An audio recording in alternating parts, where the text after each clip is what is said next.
Thatësia shpirtërore. Si mund ta zbulosh se ke thatësi shpirtërore? Dhe ne, a e ndjejmë atë sikur se ndjejmë urinë, etjen dhe dhembjen?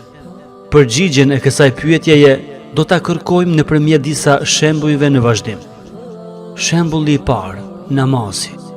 Kur falemi, a jemi në gjendje të ndjejmë përulje, frikë dhe kënaqësi?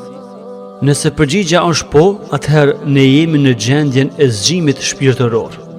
Nëse përgjigja është jo, atëherë ne jemi në gjendjen e përtatësisë shpirtërore. Kurani na flet për cilësitë e atyre që falen.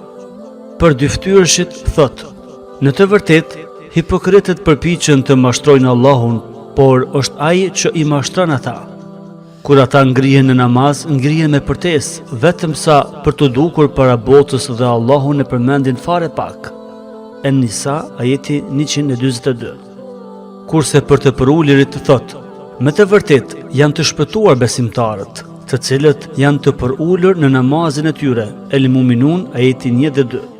Shembulli i dytë, duaja.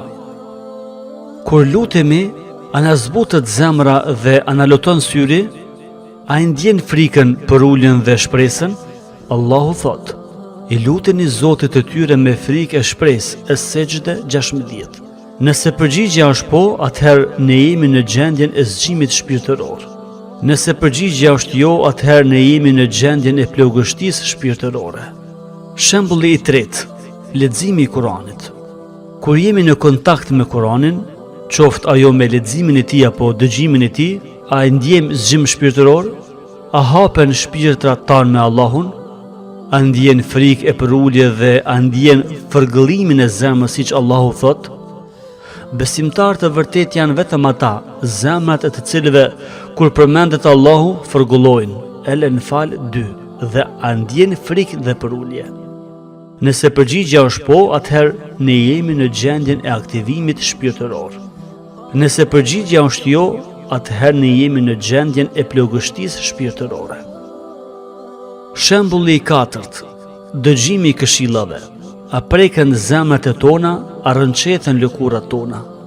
Allahu thot: prej tij u rënqetet lëkura atyre që i frikësohen Zotit të tyre, e mandej që të sohen lëkura dhe zemrat e tyre kur përmendet Allahu.